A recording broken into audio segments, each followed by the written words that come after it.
জাতীয় নির্বাচন সামনে রেখে বিএনপি ঘোষিত প্রার্থী তালিকা থেকে বাদ যাচ্ছেন অনেকে। তাদের স্থানে জায়গা করে নিচ্ছেন নতুনরা।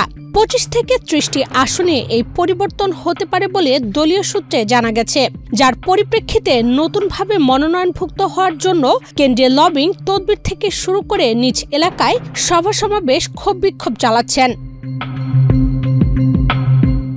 আসন ভিত্তিক কোন দলের সঠিক কারণ প্রার্থীদের দুর্বলতা, মনোনয়ন বঞ্চিত নেতার অবস্থান পুনর্মূল্যায়নে গঠিত দলীয় টিমের কাজ প্রায় শেষ পর্যায়ে।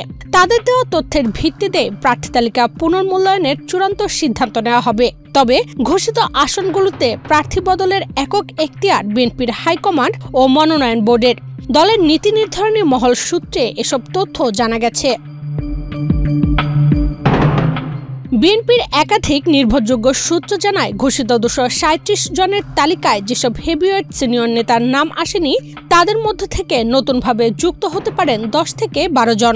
অন্যদিকে যুগপৎ আন্দোলনের শরিক ও সমমনা দলের নেতাদের মধ্য থেকেও যোগ হবেন কমপক্ষে 20 জন। এক্সট্রিম মশার কয়েল প্ল্যান্ট ফাইবার দিয়ে তৈরি, তাই সহজে ভাঙে না, সুগন্ধিযুক্ত ও নিরবিচ্ছিন্নভাবে জ্বলে। ডেঙ্গু, চিকুনগুনিয়া বাহি সহ যে কোনো মশার বিরুদ্ধে দেয় এক্সট্রিম সুরক্ষা। এ বিষয়ে বিএনপির সিনিয়র যুগ্ম মহাসচিব রুহুল কবির রিজভী বাংলাদেশ প্রতিদিনকে জানান, বিএনপির মতো বড় দলে একাধিক যোগ্য প্রার্থী থাকবে, এটাই স্বাভাবিক। বেশ কয়েকটি আসনে যোগ্য প্রার্থী বাদ পড়তে পারেন। হাইকমান্ড সেটি বিবেচনা নিয়ে বিষয়টি খতিয়ে দেখছে। তবে যেসব আসনে বঞ্চিতদের মধ্যে কিছুটা ক্ষোভ বিক্ষোভের সৃষ্টি হয়েছে, সেখানে তা নিরসনের চেষ্টা চলছে। শিগগিরই এসব সমাধান হবে এবং সবাই ঐক্যবদ্ধ হয়ে যাবে।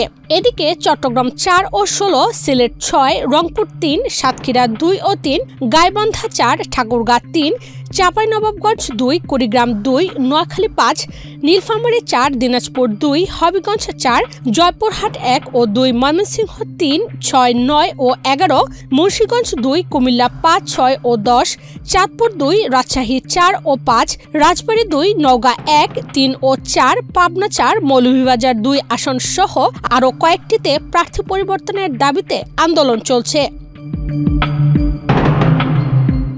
সাম্প্রতিক ঘোষিত তালিকায় দলটির অনেক হেভিওয়েট নেতা ও আলোচিত নেতার নাম নেই। এছাড়াও রয়েছেন যুগপৎ আন্দোলনের শরিক ও সমমনা দলের নেতারা। সব মিলে দলটির শীর্ষ নেতৃত্ব ওই মনোনয়ন তালিকায় অন্তত 25 থেকে 30টি আসনে পরিবর্তন বা সংশোধনী আনতে যাচ্ছেন। চলতি মাসেই পরিবর্তিত আসনে প্রার্থীদের নামের তালিকা ঘোষণা হবে বলে সূত্র জানিয়েছে। জানা যায়, বিএনপির প্রাথমিক প্রার্থী তালিকা প্রকাশের পর অনেক আসনে মনোনয়ন নিয়ে নেতাকর্মীদের মধ্যে বিভ্রান্তি সৃষ্টি হয়েছে। সাংগঠনিক শাস্তির ভয়ে প্রথম দিকে মনোনয়ন বঞ্চিত নেতারা প্রকাশ্যে কঠোর কোনো প্রতিক্রিয়া না দেখালেও ভেতরে ভেতরে বঞ্চনা, দুঃখ, বেদনা এবং ক্ষোভ বিক্ষোভে ফুঁসছেন। দলীয় নীতি নির্ধারকদের মতে, দলের অনেক সিনিয়র নেতার সন্তান, ভাই কিংবা স্ত্রী সহ মনোনয়ন প্রত্যাশী আত্মীয় স্বজনও এবার মনোনয়ন বঞ্চিত হয়েছেন। ফলে তাদের ভেতরেও একটা চাপা ক্ষোভ বিরাজ করছে। ঘোষিত সম্ভাব্য প্রার্থী তালিকায় 84 জন প্রার্থী একেবারেই নতুন। এর আগে তারা সংসদ নির্বাচনে অংশ নেননি। তাদের মধ্যে অন্তত 10 জন রয়েছেন যাদের বাবা কিংবা মা এর আগে এমপি ছিলেন। এছাড়া 2 জনের স্বামী এমপি কিংবা নির্বাচিত জনপ্রতিনিধি ছিলেন। বিএনপির প্রার্থী তালিকায় 4 জন ধর্মীয় ও জাতিগত সংখ্যালঘু আছেন। রয়েছেন 9টি আসনে 11 জন নারী প্রার্থীও।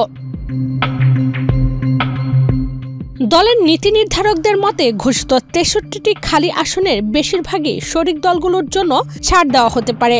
এ নিয়ে প্রক্রিয়া চলছে। চলতি মাসে গুলশানে বিএনপির চেয়ারপারসনের কার্যালয়ে শরিক রাজনৈতিক দলের শীর্ষ নেতাদের সঙ্গে আনুষ্ঠানিক বৈঠক শেষে চূড়ান্ত সিদ্ধান্ত নেওয়া হবে বলে জানা গেছে।